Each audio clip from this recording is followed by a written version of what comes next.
está anunciado, que corresponde a esta secuencia que hemos llevado, que es los hechos del Espíritu Santo, no los hechos de los apóstoles, que aunque ellos los llevaron a efecto, el poder verdadero, y eso es lo que hemos estado estudiando, es de Dios mismo y es a través del Espíritu Santo. ¿Dicen amén? Entonces ahora vamos a viajar a Antioquía.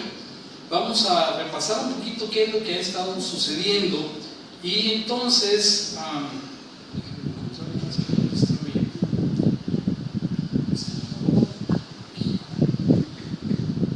tengo esta imagen para ubicarnos en el mapa, y estamos en el mar Mediterráneo. No sé si se ve, si se ve. Okay. Esto es lo que es actualmente Turquía. Esto es lo que se llamaba Asia Menor. Este es el Mar Negro, este es el estrecho de Bósforo. Aquí está el mar Mediterráneo, este es Italia, este es Chipre, no, Chipre es este de aquí, perdón. Este es Grecia, esta es la parte norte de África, Egipto, aquí está el delta, dicen que por aquí cruzaron los egipcios, es decir, persiguiendo a los israelitas en el estrecho, en el Mar Rojo. Y aquí hay una isla, y otra isla más chiquita. Sí, eso es, ¿vale? Sí, bueno, en fin, no es una clase de geografía, hermanos. Lo que quiero decir es que Pablo estuvo viajando junto con Bernabé, y esta es la imagen que vamos a ver. Está ahí señalado que salieron aquí arriba de Antioquía de Siria, ahí es donde estaban, a causa de que ya los estaban persiguiendo. Ahorita vamos a repasar un poquito todo eso. Y luego viajaron hasta la isla de Chipre, de donde era originario Bernabé. Ahí estuvieron en una ciudad que se llama Pafos, y luego Salamina, y de ahí fueron a Perge, después a Antioquía de Pisidia, después a Iconio, a Listra, a Derbe, y en todo esto grandes persecuciones, peligros y oposición de los judíos que no querían recibir bien el mensaje de este nuevo camino. Todo por barco, no había comodidades, antes era bastante difícil, y era, aunque parecen pocos kilómetros, una situación muy importante para Pablo, que inició en esto 4 viajes finalmente, y hizo esto durante 14 años, llevando la idea del Evangelio hacia todas las regiones de Asia Menor. Entonces, viajando a Antioquía, nos va a decir varias cosas. Primero, que como hemos visto en el libro de Hechos estas últimas semanas, Lucas nos ilustra cómo fue el nacimiento de la iglesia en el inicio del libro de los Hechos. Elías nos predicó acerca de ser testigos de la obra de Jesús hasta lo último de la tierra, ¿se recuerdan? Irán nos explicó cómo recibieron poder de lo alto antes de dispersarse, cómo aquellas famosas lenguas de fuego manifestaron la presencia, la inauguración de la iglesia en el Espíritu Santo, y poco después iban a tener que ir hasta los confines de la tierra. En ese tiempo todos estaban juntos, unánimes, y estaban muy contentos de estar viviendo en comunidad, así como nos explicaba Jorge, no solo con Dios, sino también los unos con los otros. Grande admiración tenían estos hombres delante de toda la gente de Jerusalén, y se hacían señales, prodigios, milagros que el Espíritu, por medio de los apóstoles, y hacían en aquel pueblo. Y recordamos cómo estos mismos milagros, poder ver, poder oír, poder entender, son milagros que también el Espíritu ha hecho en cada uno de nosotros para poder entender el Evangelio. ¿Me dicen amén? Y entonces hemos visto todo lo que estaba sucediendo en estos primeros 4, 5, 6 ya capítulos del libro de los Hechos. Elías luego nos habló de la muerte de Esteban y cómo comenzó la dispersión de la iglesia, comenzando para que se predicara en Jerusalén y luego en Samaria y hasta los confines de la tierra. En este capítulo 7 se registra que los que apedrearon a Esteban, si recordamos este detalle, dejaron sus ropas con un joven que se llamaba Saulo. Interesante. Este hombre, Saulo, criado a los pies de Gamaliel, conocedor de la ley, docto, fariseo de fariseos, sabía bien lo que estaba pasando, pero no entendía lo que estaba ocurriendo, así que como buen fariseo juzgaba erróneo todo lo que se decía de este nuevo camino. Así que él no le lanzó piedras tal vez a Esteban, porque era muy joven, pero sí detuvo la ropa de los que estaban ahí para apedrearlo, y la Biblia lo señala como un detalle para darnos esta continuidad que se observa. Y luego de ahí nos relató un detalle como un cómic de que este joven judío fariseo celoso asolaba a los creyentes de este nuevo camino solo para luego convertirse en uno de ellos. Es un episodio muy conocido, como iba camino a Damasco y fue derribado de su caballo por una luz, y habló con Jesús, le preguntó: ¿quién eres? Jesús se reveló a él, y las personas dicen que fueron solo unos minutos, pero esto cambió la vida de aquel hombre. Y hoy vamos a ver, para continuar con esta exitosa serie de los hechos, que ocurrió unos pocos años después, cuando Saulo es enviado junto con Bernabé a este primer viaje misionero. Estamos todos ya en el contexto, ¿sí?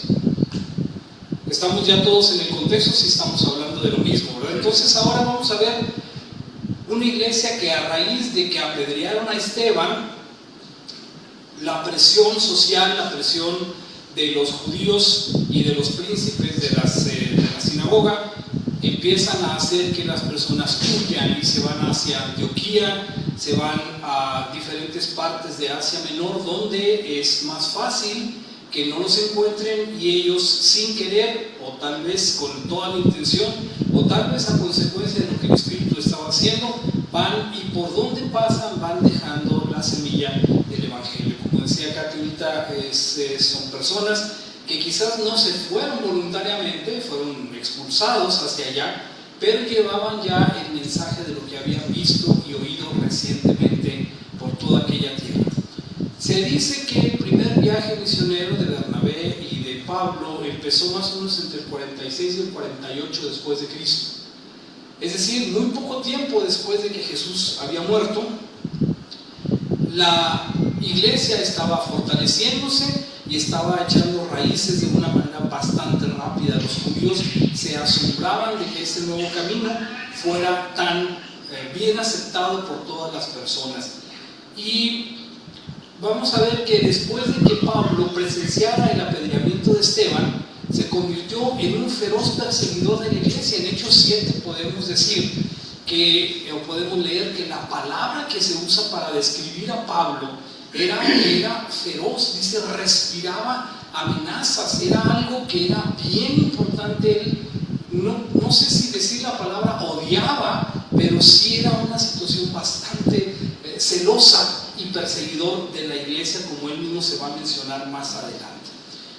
Y entonces, camino a Damasco, ya lo dijimos, fue confrontado por el propio Jesucristo, y no le quedaba de otra, obviamente. Si alguien tiene esta experiencia, él se convirtió, según lo que nos platica Hechos 9, y cuando visitó Jerusalén, él estaba tan entusiasmado y discutió tan fuerte con los griegos que estaban ahí, que los griegos querían matarlo, y los líderes de la iglesia, que apenas estaban organizándose, lo llevaron a Tarso y lo dejaron ahí. Le dijeron: oye, estate tranquilo aquí, discutes con denuedo. ¿Alguien puede decirme el significado de la palabra denuedo?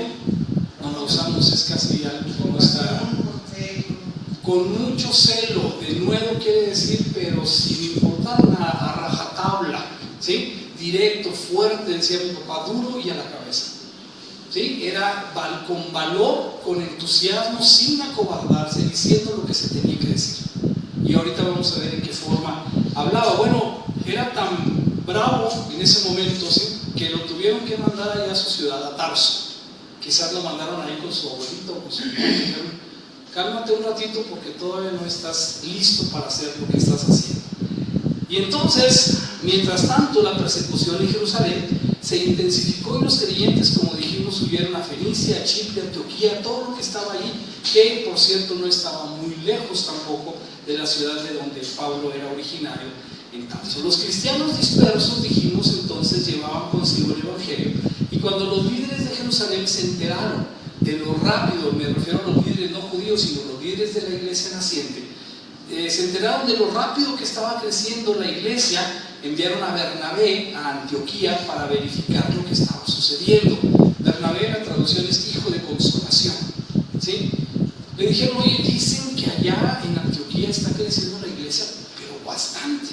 Ve a ver qué está pasando y vienes a platicarnos. Entonces, les recuerdo que un momento antes Pedro había ido a los gentiles, y aunque Pedro decía: yo soy judío, nunca me he contaminado, dice: el Espíritu se derramó sobre todos los que estaban ahí en esa casa. ¿Y quién soy yo para detener lo que Dios quiere hacer? Entonces, los líderes de la iglesia naciente en Jerusalén dijeron: bueno, de manera entonces que Dios ha abierto el mensaje de salvación también para los gentiles.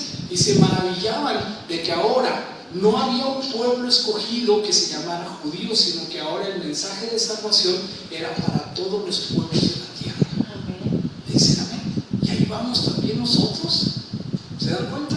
¿Sí? Así en ese tiempo difícil, en esas formas difíciles, todo este mensaje era transmitido, y así fue la manera en que llegó hasta nosotros. Muchos siglos después se hizo la imprenta, muchos siglos después el primer libro impreso fue la Biblia, y entonces ahora tenemos y tuvimos ejemplares en el pasado. Ahora lo que traemos son artículos o dispositivos electrónicos donde también podemos leer la palabra de Dios. ¿No es increíble? ¿Sí? Pero cuando empezó, así fue como empezó, y empezó con viajes como estos para dispersar el evangelio a las diferentes ciudades. No crean, hermanos, que voy a relatarles solamente esto como si fuera una película y un episodio. Tenemos que ver qué fue lo que realmente pasó. Así que Bernabé, este hijo de consolación, es enviado a Antioquía para verificar lo que estaba sucediendo.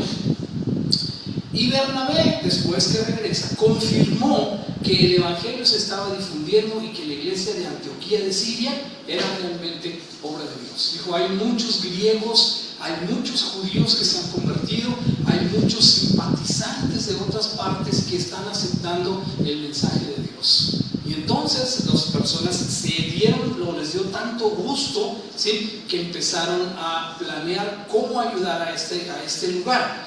Y se nos menciona, hermanos, ahí en el mismo capítulo 9, el capítulo 10 ya de los Hechos, que fue aquí en esta ciudad de Antioquía donde por primera vez se le llamó cristianos a los cristianos. Qué interesante, ¿sí? Porque antes se les llamaba los seguidores del camino, ¿sí?, o los seguidores, o los discípulos, o los simpatizantes de este profeta, y la gente no sabía en ese tiempo bien qué creer.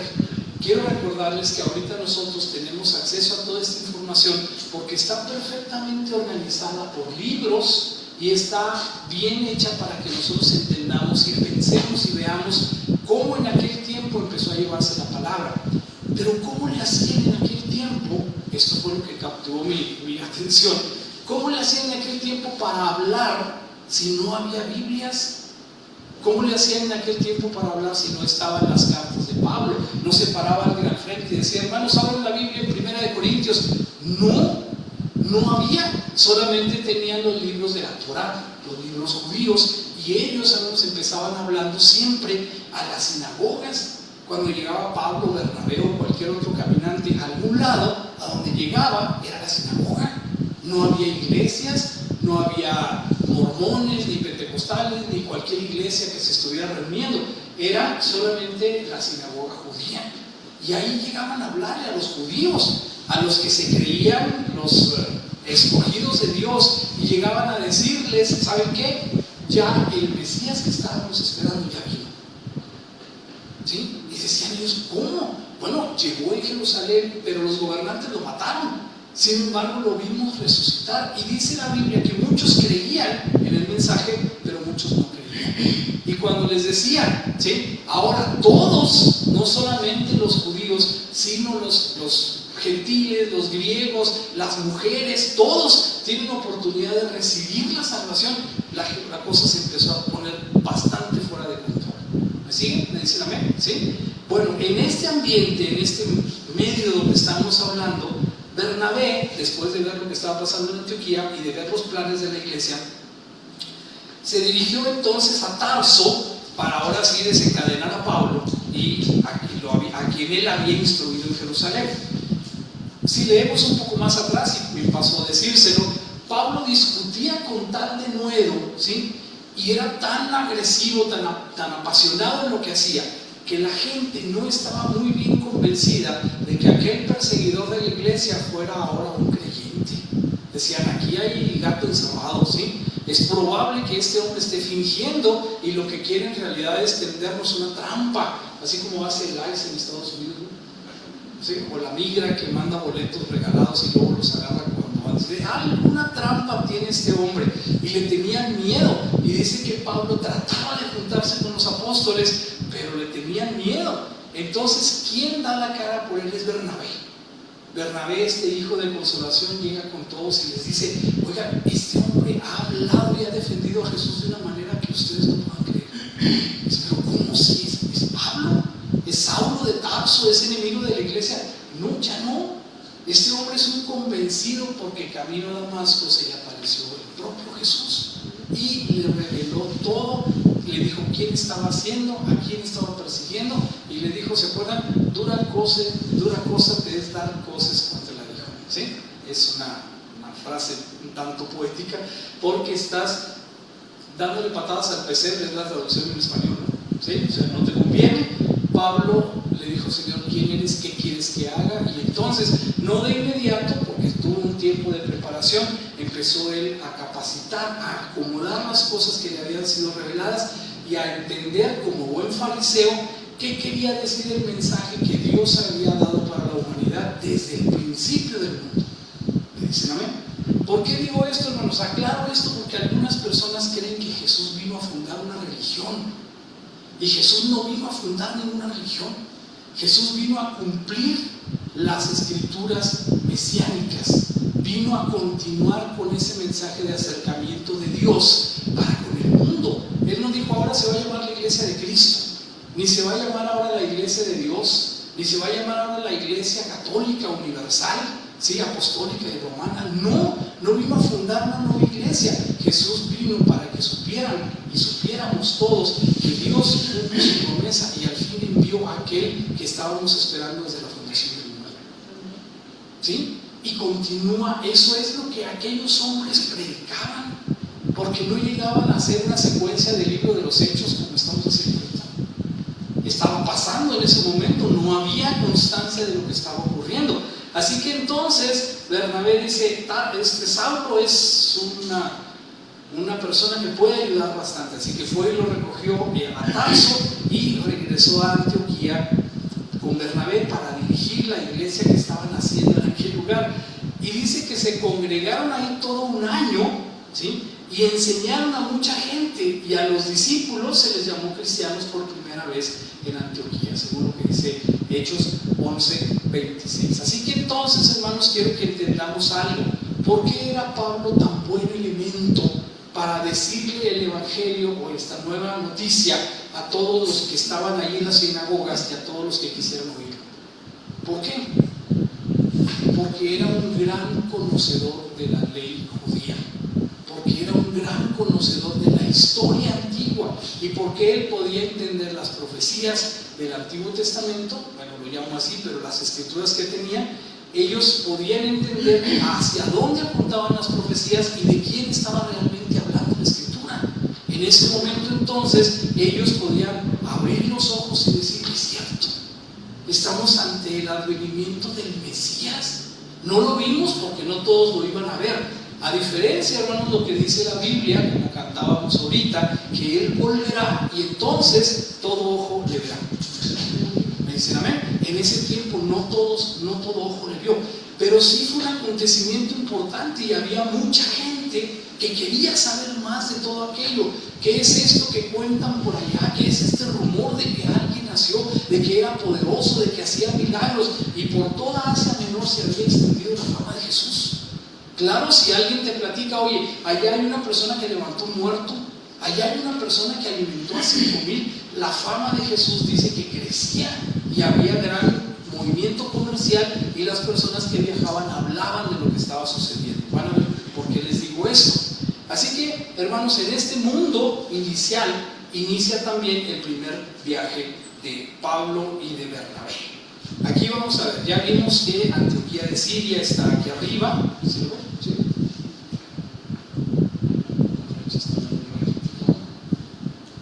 Bueno, aquí estamos, Antioquía de Siria.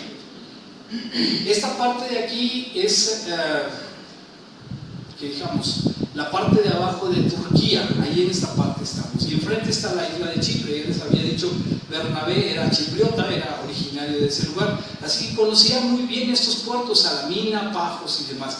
Pero lo que aquí era bien importante es que había un procónsul romano. Procónsul es como un gobernador.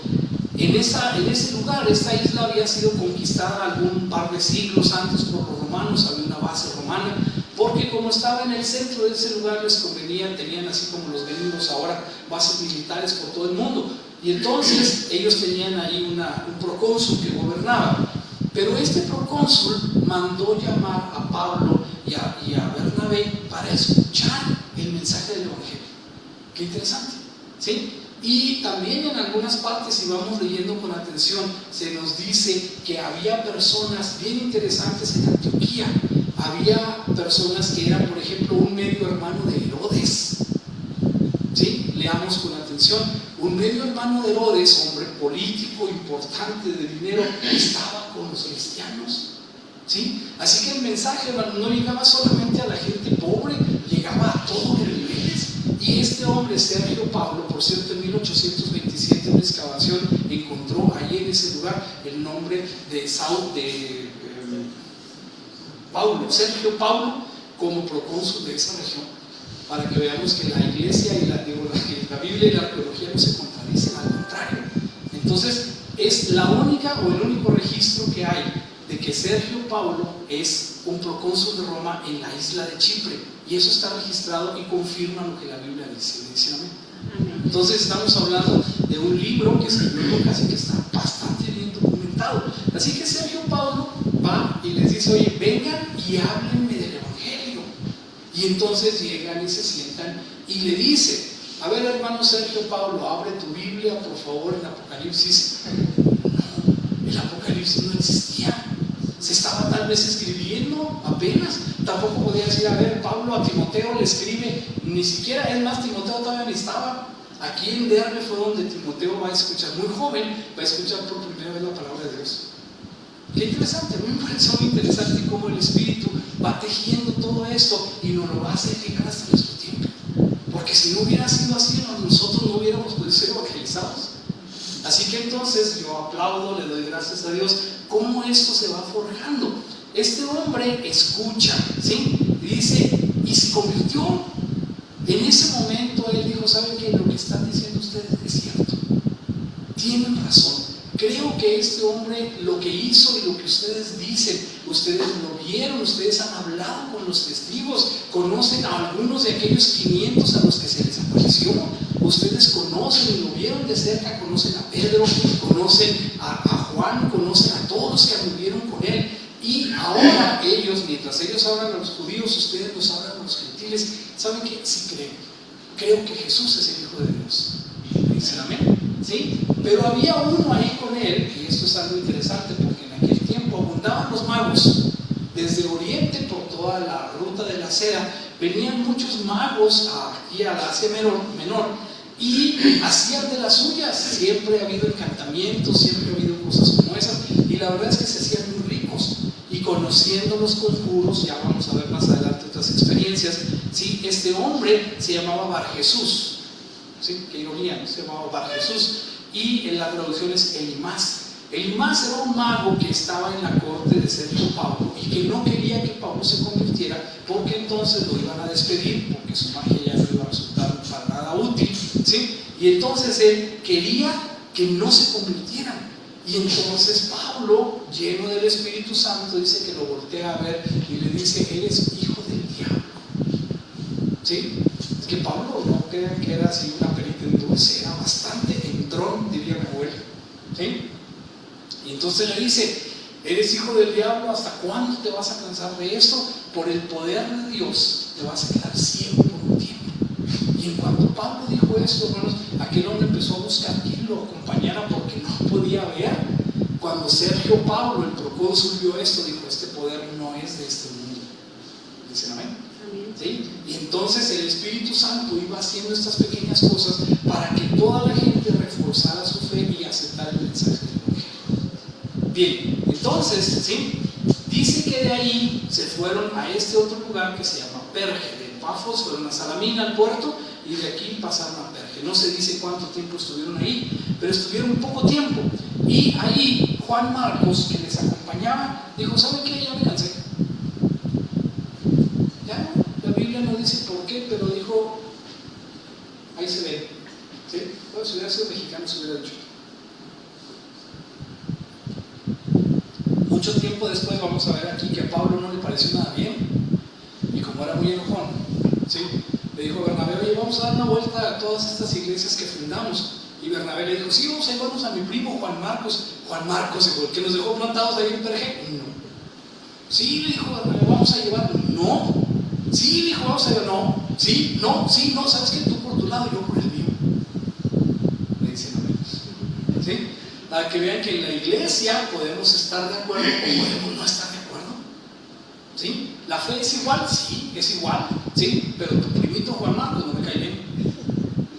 ¿Sí? Entonces vemos cómo el Espíritu, la Biblia no disimula nada, nos relata lo que pasó. Entonces, más adelante vamos a ver que Pablo lo perdona y dice: sí, también tráete a Juan si me es útil para este ministerio. ¿Sí? Pero mientras lo hacemos de emoción, no sabemos qué va a pasar. ¿Ok? Entonces, esto es lo que está sucediendo. Luego de ahí se fueron a Antioquía de Pisidia, aquí en este lado. Ahí es donde vamos a llegar en este momento. Entonces, ya después de que Juan Marcos se había ido, dice que llegaron a Antioquía, y ahí llegaron el día de reposo, como hemos dicho que hacían. ¿Y quién se reunía el día de reposo, hermanos? Los judíos en la sinagoga. Y ahí llegaron. Miren, aquí me pareció algo muy interesante, ¿sí? Porque dice: ellos, pasando de Perge, llegaron a Antioquía de Pisidia y entraron en la sinagoga un día de reposo y se sentaron. Ahí muy mansitos, como si no supieran nada. ¿Sí? Hagan de cuenta que aquí llega alguien y se sienta ahí atrás. ¿Sí? Usted no se parece a Pablo, ¿no? Sí, no es. Ahí se sentaron atrás, ¿sí? Y luego dice que después de la lectura de la ley, o sea, después del servicio, después de lo que hacemos aquí también más o menos, y después de leer a los profetas, no todos, sino nomás una sección, los principales de la sinagoga, o sea, el pastor y el copastor, ¿sí? Antes de ser evaluados, antes de ser mal evaluados, ¿sí? Los principales sinagogas mandaron a decirle: a ver, esos dos de atrás, ¿qué andan haciendo aquí? Si tienen alguna palabra de exhortación para este pueblo, hablen. Pues no les hubieran dicho. ¿Sí? A ver, ¿quieren decir algo? Pues si eso es lo que andaban haciendo. Entonces vean cómo era la mecánica de la reunión, ¿verdad? Vienen de visita a otras personas, vamos a escuchar lo que tienen que decir, y eso hicieron. Entonces Pablo, hermanos, se levanta. Ese es el primer discurso realmente registrado, ¿sí? Y echa una señal de silencio con la mano. Les dijo: varones israelitas y los que teméis a Dios. O sea, todos los que están aquí son judíos. Los judíos, ya saben, con sus mantos se sentaban hasta adelante, movían para adelante, para atrás, recitaban, y se creían que ellos, por ser judíos, eran la tropa de Israel. Y los otros llegaban ahí a ver qué, como aquella mujer que dijo algo que le caiga de la mesita de los que comen, algunas migajas que nos toquen a nosotros. Pero hermanos, estas personas se sentían de segundo nivel, se sentían atrás, se sentían: bueno, pues a lo mejor sí, creemos en Dios, lo hemos visto, queremos orar a Él, pero Dios no nos hace caso. Los judíos les decían a ellos: es que las oraciones de ustedes no sirven para nada. Hace unos días me tocó ver a alguien que estaba defendiendo, según esto, lo que exagera, a mí me parece que se exagera, pero estaban hablando de lo que ocurre en la franja de Gaza, ¿sí? Y que había muchos abusos por parte del ejército. No quiero hablar de eso ahorita. Algunas personas defienden que sí, Israel apoyaba mucho a Gaza, y otras personas dicen que no, que es un genocidio y demás. Y entonces una persona que estaba hablando ahí estaba diciendo que la vida de un judío, ¿sí?, vale mucho más que la vida de 100 árabes que están ahí ahorita en este tiempo, ¿sí? no 100, 1000, dijo el otro. O sea, nosotros somos judíos. Y ese sentimiento, hermanos, todavía lo tiene. Entonces, es absolutamente ridículo. Pablo ve que esas personas están ahí, se dirige también a ella y les dice: varones israelitas, todos los que están aquí, que los veo bien presentados como israelitas, y los que temen a Dios, escuchen. Y entonces, como buen fariseo, les empieza a dar una cátedra, pero bien puesta. Léanlo por favor ahí en el libro de los Hechos, donde Pablo empieza a hablar a estas personas y les dice desde el principio: Dios, ¿sí?, levantó a alguien que dijo que iba a venir de la familia de David y que su reino no iba a tener final, y les explica todo lo que él conocía de las profecías que apuntaban a Jesús.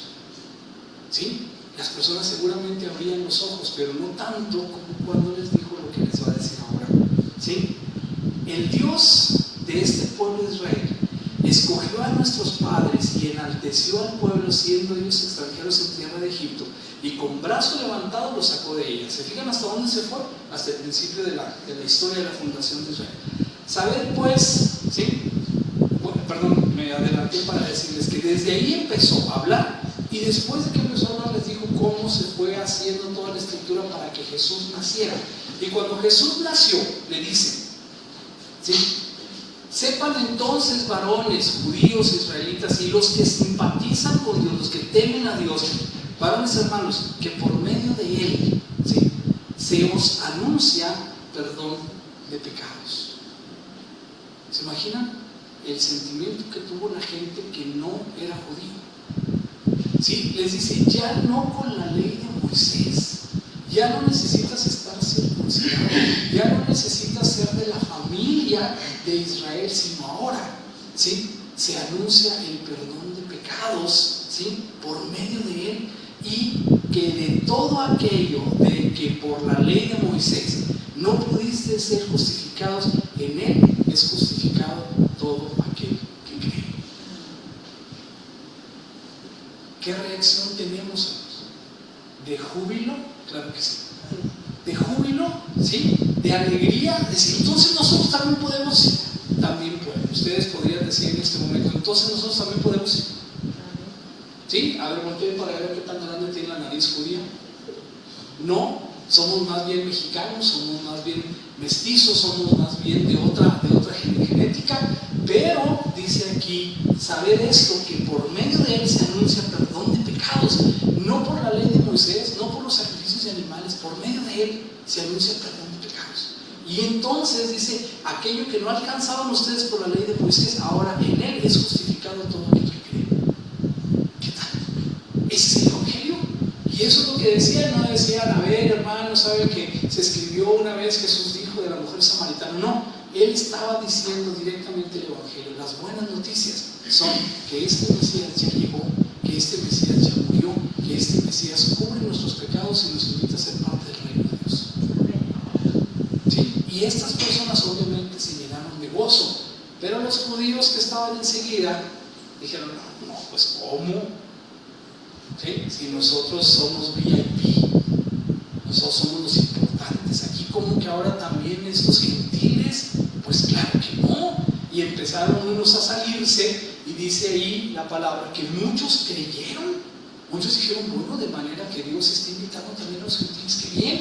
Pero otros dijeron: no sé, esto no puede ser así, estos hombres están equivocados. Y empezaron a instigar al pueblo y empezaron a tener problemas.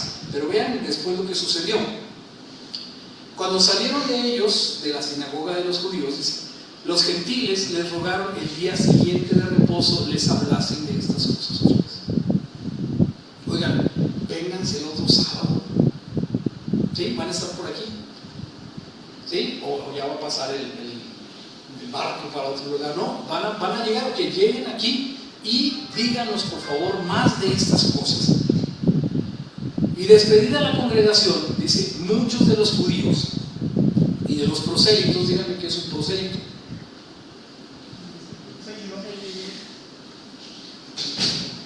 Un simpatizante, ¿sí? Mucho más cercano, o sea, ya casi era judío, pero los judíos se encargaban siempre de no dejarlo ser judío, ¿sí? O sea, qué bueno que te guste, qué bueno incluso que te circuncides, está bien, ¿sí? Eres casi judío. No tan judío como nosotros, pero sí.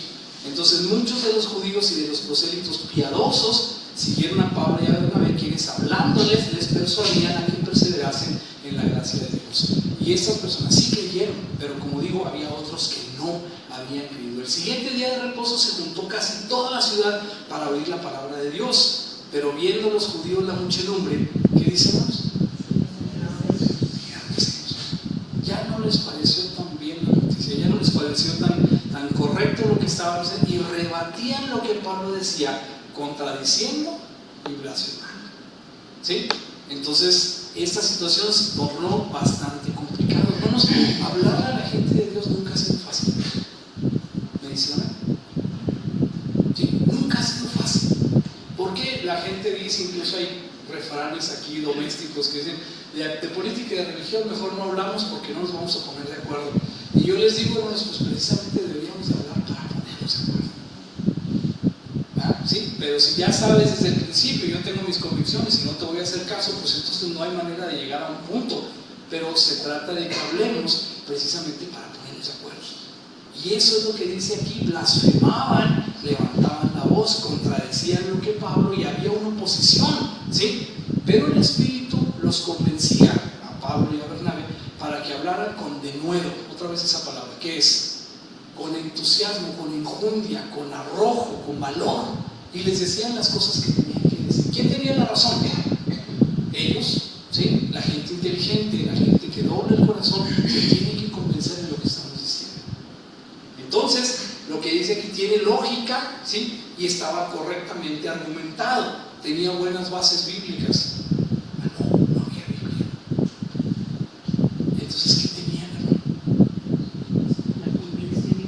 Tenían nomás el mensaje de Jesús. Teníamos la convicción de que ellos habían visto estas cosas, de que ellos habían visto al Hijo de Dios, de que lo habían visto hacer milagros, de que lo habían visto directamente. Y eso es lo que decían. Ahí donde yo estaba una vez, Jesús hizo esto. ¿Saben qué poder tiene eso? El poder del Evangelio mesiánico. Yo lo vi levantarse en el cielo, lo vi aparecer, lo vi llegar a un lugar donde no había gente, lo vi multiplicar los panes. ¿Sí? Déjenme acuerdo. Hay un libro que se llama El Circo Máximo, me parece. Un español, Santiago Poseguillo, me parece que ahí es donde viene. No verifiqué, se me acaba de venir a la mente. Porque una de las historias paralelas que relata es que estaba una persona juntando y buscando en todas partes las cartas de los apóstoles para escribir un libro. Es el nacimiento de todo eso. Y entonces dice que uno de los principales que estaba buscando todo eso es aquel niño al que Jesús le dijo: vengan y dejen a los niños venir a mí. ¿Sí? Es una fantasía, pero es algo sensacional. O sea, me parece, yo nunca había pensado en ese niño.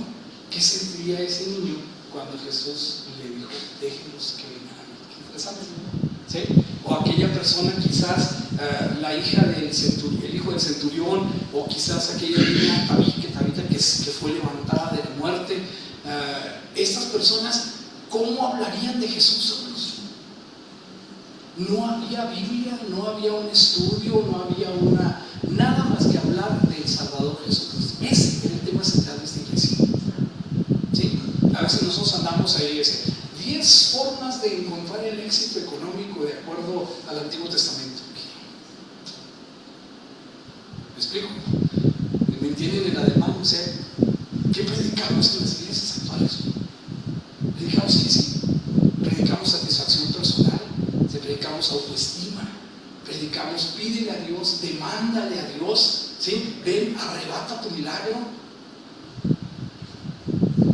Eso no es.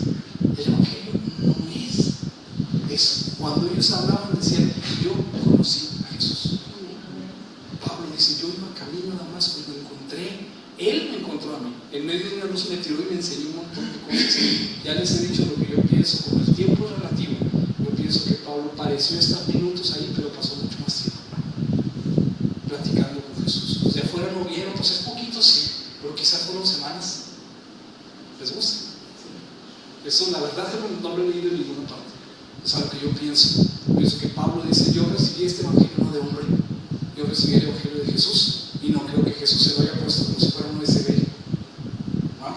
Jesús habló con él y le dijo, lo reprogramó, pero no creo que haya sido un toque así tipo varita mágica. Yo creo que él habló con él, ¿sí? Como eso, pues no lo resume en ese sentido: si yo soy Jesús a quien tú persigues, pero eso implica muchísimo más. Fuera de esto, que es un razonamiento mío, lo que yo quiero decir es que en ese momento es de lo que se habla, es del conocimiento de Jesús, y eso conmovía a las personas, a Sergio Paulo y a otras personas que habían escuchado el evangelio. Eso es lo más interesante de todo. Y entonces, hermanos, dice que Pablo y Bernabé los persiguieron de ahí, los echaron en corrida y huyeron a Iconio, allá en Galacia. Luego se fueron a Listra. Ahí Pablo sanó a un discapacitado. Les voy a hacer este resumen porque voy a llegar a algo más. Sanó a un discapacitado, un hombre que no podía caminar, y entonces las personas de ahí los confundieron con Júpiter y con Mercurio, dioses griegos de aquel, no, dioses romanos. Los griegos serían Zeus y Apolo, pero bueno, les confundieron con Júpiter y Mercurio, y allá el sacerdote de Júpiter venía con toros y guirnaldas para hacerles un homenaje, y decían: dioses semejantes a hombres han bajado entre nosotros, y querían sacrificarles. Y entonces Pablo se rompió la ropa y les dijo: soy un hombre como ustedes, no la muelen, ¿sí? Pero la gente así es. Luego les querían hacer, total, tuvieron que irse de ahí también porque les querían hacer sacrificios, y la verdad es que no iba a ser una misión fácil llevarlo a otra parte. Entonces, hermanos, lo que estábamos viendo sucede 40, 45, 48 años después de la muerte de Jesús. Insisto, no había evangelio de Lucas, no había, quizás el evangelio de Marcos fue el que ya más o menos podía estar ahí, pero no había muchos ejemplares, no toda la gente lo conseguía. Entonces, ¿sí? No había carta a los hebreos, no había iglesia primitiva, no había forma de verlo excepto hablar de Jesús, ¿sí? Eso es lo que quiero transmitirles ahorita. Entonces se exhortaba simplemente a decir: Jesús vino y cumplió las promesas de Dios, los exhorto a que se conviertan al Dios vivo. ¿Sí? ¿Cómo? Ahí está todo. Nomás ya no maten animalitos, pero nomás sigan los mandamientos de Dios. ¿Sí? ¿Qué es lo que Dios quiere que hagamos? Esa es la pregunta de este tema. Bueno, para cerrar aquí ya la historia, el episodio, el capítulo del libro, unos judíos persuadieron a la multitud y los apedrearon. Tanto, hermanos, que creyeron que Pablo estaba muerto. Lo arrastraron fuera de la ciudad y lo echaron allá afuera. Algunas personas dicen, hermanos, que Pablo sí estaba muerto. ¿Sí? Esa gente pues puede haberlo visto, ¿no? Pero yo creo que todo el mundo sabía si alguien estaba vivo o muerto. No lo sé, la Biblia no lo aclara, no nos dice. Quizás sí no murió, quizás estaba en estado de coma, no lo sé, pero dice, pensaron que estaba muerto, lo arrastraron fuera de la ciudad, pero ya cuando estaba ahí dice que lo rodearon los discípulos. Entonces se levantó como si nada y al día siguiente se fue a Derbe. ¿Okay? Y digo se levantó como si nada porque las piedras que les arrojaban eran como para matarlos. La intención que tenían no era asustarlos, la intención que tenían era matarlos. Así que le pegaron duro, pero al día siguiente ya se había ido, entonces se levantó. Eso también es algo milagroso. ¿Me dicen amén?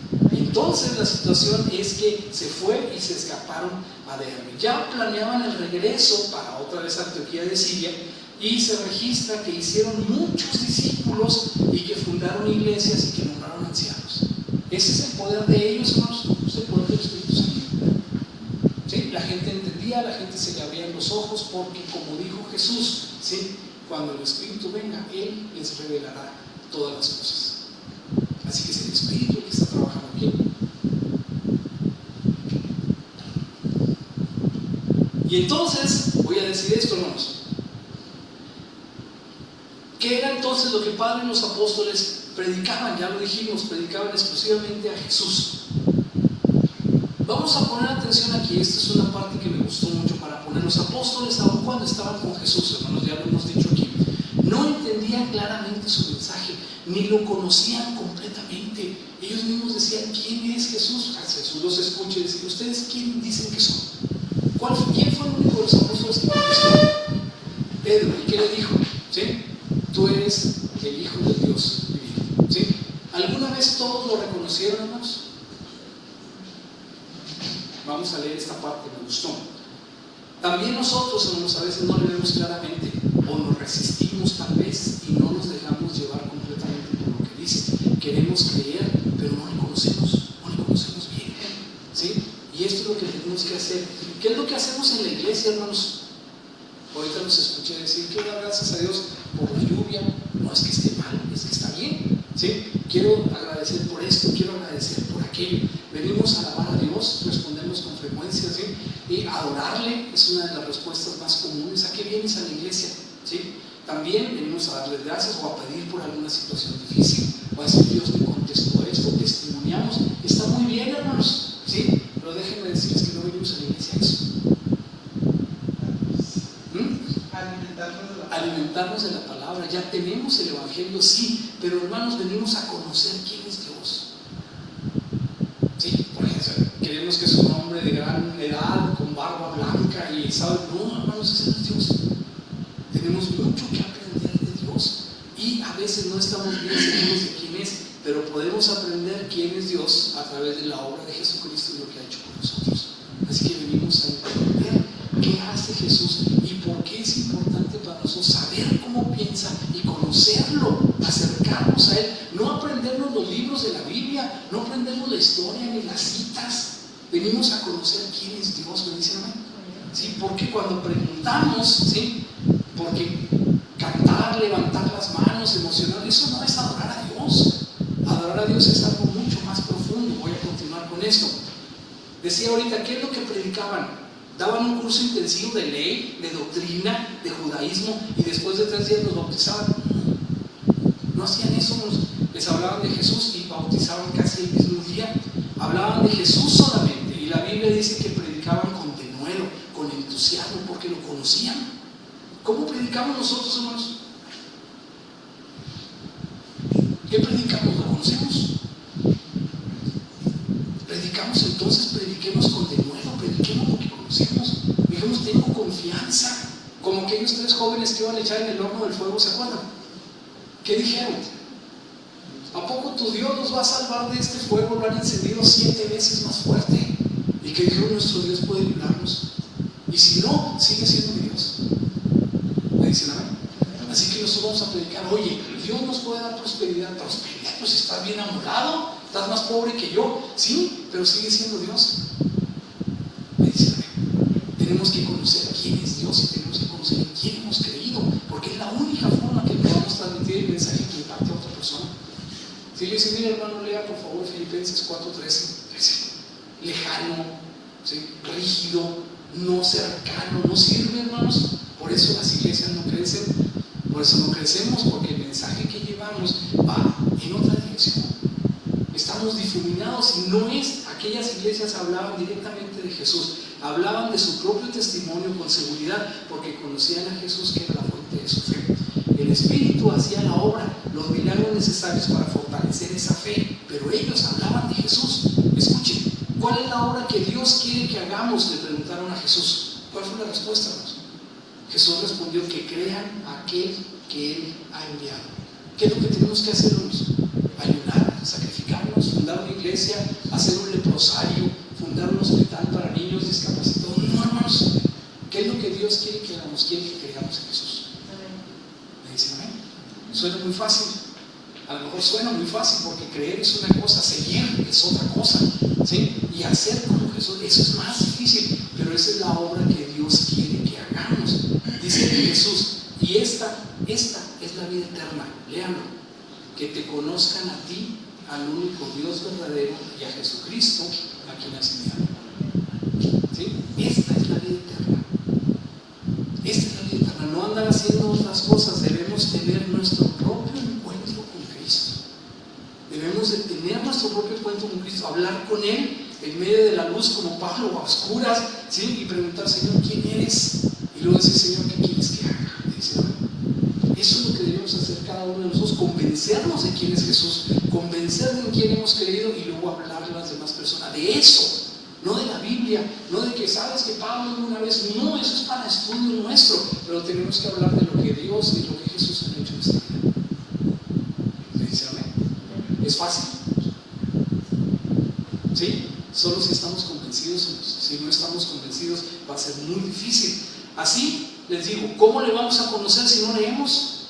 El otro canto que decía, ¿cómo van a creer si no hay quien les predique?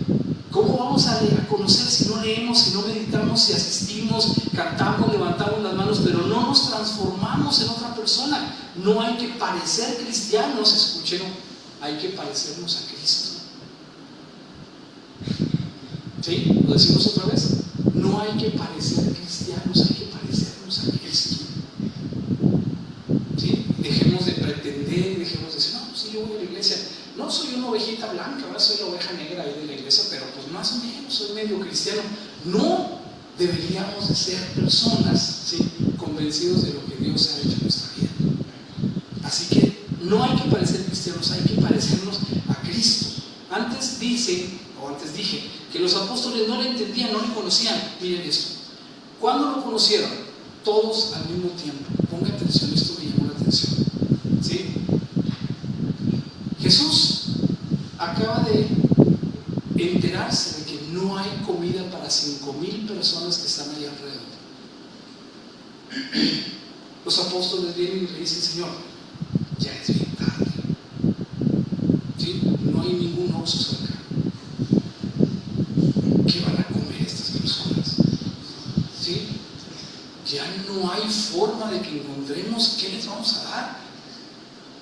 Y entonces Jesús dice, debes de comer. Pero ya te dije que no son igual, ya no hay. Y entonces, ¿cómo le hacemos? No sé, dice, aquí no encuentro cómo le vamos a hacer. Bueno, dice Jesús, entonces mandó a la gente recostarse sobre la hierba, y tomando los 5 panes y los 2 peces, y levantando los ojos al cielo, bendijo y partió y dio los panes a los discípulos, y los pusieron en las canastas. Yo he pensado mucho en esto. No sé si Jesús iba cortando, se iba multiplicando y no se acababa aquel pez. Se me hace mucho, porque eran 5,000 pedazos. Ahí está el Jesús todo. Pienso que cortó un pedazo y lo echó en una canasta. Pienso que cortó otro y lo echó en otra canasta. Y cuando volvieron a abrir las canastas, estaba llena de comida. Eso pienso yo. ¿Sí? Probablemente, no lo sé. Pero si así lo hizo o no lo hizo así, hermanos, alimentó a 5,000 varones adultos sin contar mujeres y niños. ¿Sí? ¿Y qué les dio? Les dio pan. Los hizo que se recostaran, les dio pan, ¿sí? Y los discípulos se lo dieron a la multitud. Dice, comieron todos y se saciaron, ¿sí? Y recogieron lo que sobró de los pedazos, 12 cestas llenas todavía. Usted puede preguntarse cómo lo hizo, ¿sí? Yo me pregunto a veces por esta cosa que soy yo. Como lo haya hecho, nos alimentó a más de 5,000 personas, 5,000 adultos, más todas estas personas. Y los que comieron, dice, fueron como 5,000 hombres sin contar mujeres y niños. O sea que otro tanto comieron bastantes personas de eso. ¿Por qué nos suena esto conocido? ¿Qué pensamos del maná? ¿No le daba Dios maná al pueblo todos los días? El viernes les daba ración doble para que salieran y juntaran más, y el sábado no tuvieran que salir a juntar. Y el maná que venía del cielo no les fallaba nunca. Así que esto que leemos, a veces pensamos, esto es pues los milagros que hacía Jesús. Estamos casi acostumbrados, estamos pensando en automático, diciendo, no, pues es que Jesús tenía poder y así lo hacía, ¿sí? Pero vean lo que está haciendo Jesús. Jesús está repitiendo la multiplicación del pan o el maná que Dios le dio al pueblo en el desierto. Eso no es un milagro, eso es decir quién es. Y cuando estamos viendo esto, necesitamos entender muchas otras cosas más. La gente lo seguía y decían, hizo milagros, y no faltaba quien dijera, bueno, sí, pero ¿te acuerdas que dice en el libro es decir, dice en el Antiguo Testamento, en la Biblia, en las Escrituras, ¿sí?, que Elías también hizo resucitar a un muerto? Así que pues sí es poderoso, pero ya antes ya había sucedido. Eliseo se acostó sobre aquel hombre que estaba ahí y lo resucitó. también Eliseo multiplicó el pan, el aceite, la vasija con harina, ¿no es cierto? ¿Sí? Entonces Jesús, pues bueno, Jesús es otro profeta y hace las cosas que hacen los profetas. Pero hay muchas cosas que Jesús hizo que ningún profeta antes había hecho. ¿Me dicen amén? Nunca se ha oído, dijo alguien, en toda la historia, que alguien haya hecho ver a un ciego de nacimiento. ¿Me dicen amén? Ningún profeta se aventó ese milagro. Pero Jesús sí. Y aquí es donde yo quiero poner atención, porque lo que nosotros podemos decir es: Eliseo también multiplicó alimentos y resucitó muertos, Moisés abrió el mar, el sol se paró en Gabaón. Todo eso, hermanos, era cuando el Espíritu Santo, cuando clamaban a Dios y les daba parte del Espíritu para que hicieran todo aquello. Pero Jesús no pedía permiso. Jesús solamente dijo: hay que alimentarlos, pues alimentarlos. ¿Sí? Y aquí es donde viene la parte más interesante, porque dice: enseguida hizo Jesús a sus discípulos entrar en la barca e ir delante de él a la otra ribera, entre tanto que él despedía a la multitud. ¿Ya lo vieron? Okay. ¿Sí? Váyanse a la barca, yo ahorita los alcanzo. ¿Sí? Despedida la multitud, subió al monte a orar, y cuando llegó la noche estaba allí Jesús solo. Imagínense, se metieron allá lejos, pues vayan remando, ¿no? Y estaba a punto de llover. Y entonces la barca estaba en medio del mar y estaba ya siendo azotada por las olas, porque el viento era contrario. Imagínense la escena.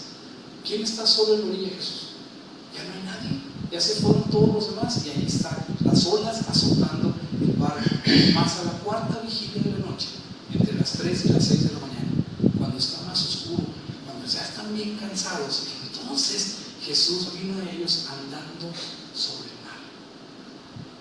Piénselo por un momento. Oscuro, ¿sí? Sin ruido, y Jesús viene hasta donde están ellos, caminando sobre el agua, caminando sobre el agua, caminando sobre el agua. Y entonces estas personas, es algo tan increíble que dicen: ¿qué es esto? ¿Les dio miedo? Claro que sí, claro que les dio miedo. ¿Qué es esto? Es un fantasma, ¿qué es esto?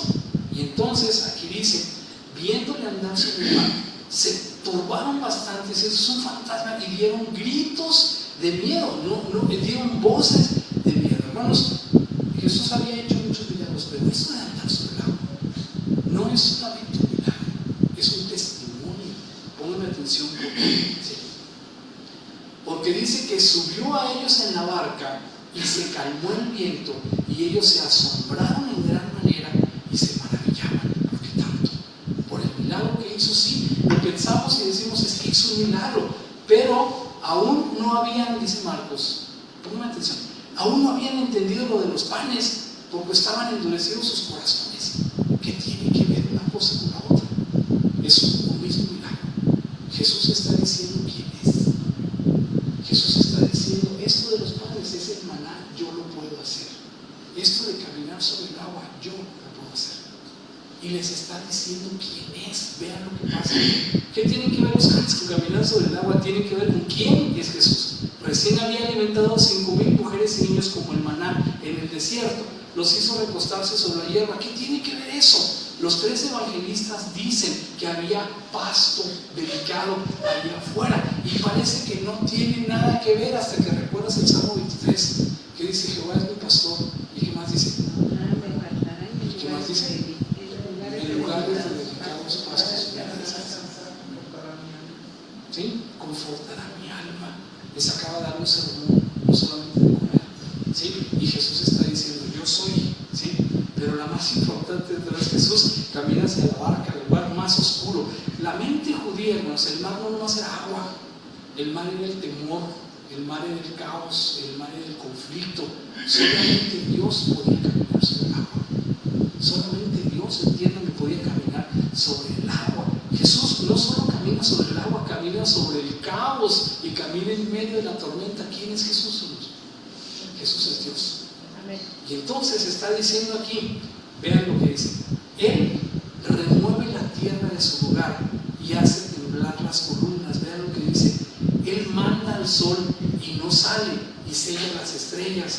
Solo Él extendió los cielos, y solo Él anda sobre las olas del mar. Dice: jóvenes, porque eran jóvenes, ven a alguien caminando sobre las olas del mar, ¿quién creen que piensan que es? Como judíos conocían a él. Dice, solo él puede andar sobre las olas del mar. Y entonces, eso está escrito en Job 9, ¿sí? Y ellos empiezan a decir, esto está mal, pero enseguida Jesús les está diciendo, tened ánimo, yo soy. No temen, ¿sí? Y lo que les está diciendo es ego eimi, es una palabra griega que está registrada ahí. Ego eimi es el Yahweh, es el yo soy. Entonces Jesús les dice, no teman, yo soy. Qué interesante, qué impresionante que Jesús dice, no tengan miedo, yo soy Dios, ¿sí? Y cuando dice yo soy Dios, entonces dice, estaban ahí para poder entender qué es lo que dice Jesús. Estaban en la barca, y cuando se suben a la barca se acaba todo aquello de inmediato, y entonces ellos, esto es lo que quería decir, los que estaban en la barca vienen y le adoran y dicen, verdaderamente eres hijo de Dios. ¿Lo supieron? ¿Lo supieron todos? Sí, lo supieron. Ellos están reconociendo ahí. Por eso no podían predicar con denuedo, por eso podían predicar con entusiasmo, con convicción, ¿sí? Esta era la predicación del primer siglo. Conocimos a Jesús, verdadero Hijo de Dios, el Mesías, el mismo resucitado, cientos de testigos con nosotros. Él, quien dice ser y ha cumplido sus promesas. Vuélvanse a Él, témanle con respeto y guarden sus mandamientos. Eso es lo que dice. Muchas doctrinas, entonces termino con esto, nos invitan a pelear contra espíritus, a vencer batallas, a enfrentar ejércitos, a Satanás, a conquistar a las naciones. Y yo le digo, hermano, esas batallas ya fueron ganadas. Amén. Todas esas batallas espirituales, ya Jesús ya la ganó, ya no hay nada que hacer. Jesús venció a la muerte, Jesús conquistó el mundo, Jesús derrotó a Satanás. El Espíritu es quien organiza y dirige los planes de expansión del Evangelio, hermanos. A nosotros, el Evangelio lo escribió bastante mal, disculpen. Dios quiere que hagamos una obra, hermanos, creer en aquel que Él ha enviado. Es todo lo que quiere que hagamos. Muchos quieren ser Pablo, ¿sí? O quieren ser Bernabé y predicarle a 3,000 gentes y que se convenzan, ¿sí? Pero esta debería ser nuestra predicación muy diferente. Nuestras cartas, dice Pablo, sois vosotros en nuestros corazones, conocidas y leídas por todos los hombres, siendo manifiesto que somos carta de Cristo expedida por nosotros, escrita no con tinta sino con el Espíritu de Dios vivo. Quiere decir que nosotros somos cartas testimoniales de lo que Cristo ha hecho en nuestra vida. Dicen amén. Y son para presentarlas al mundo, manifestando el poder de Dios que hay también en nosotros. Y eso es lo que deberíamos de hacer. Tenemos que empezar a viajar a Antioquía, hermanos. Tenemos que tratar de ser llamados también nosotros cristianos. ¿Me dicen amén? Así que no es un libro de aventuras, no es una cosa para decir Pablo viajó, hizo esto y miren, vamos a pedirle al Espíritu que también podamos hacerlo. No, se trata de ver qué es lo que realmente tenemos que hacer, y es predicar directamente a Jesús al corazón de las demás personas, diciendo qué es lo que ha hecho nuestra vida. ¿Me dicen amén? Amén. Ojalá que sí. Dios que nos bendiga, hermanos. Pónganse de pie, vamos a hacer una oración y terminamos.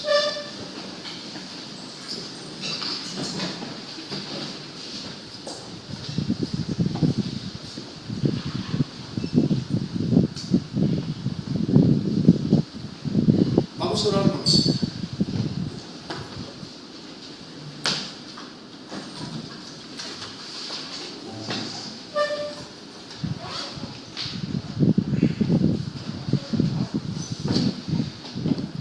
Padre nuestro que estás en los cielos, te damos gracias, Señor, por haber estado en este lugar, porque nos permitiste congregarnos, porque tu Espíritu, Señor, pone en nosotros tanto el querer como el hacer. Así que hoy sentimos la inclinación de venir, Señor, y de escuchar tu palabra.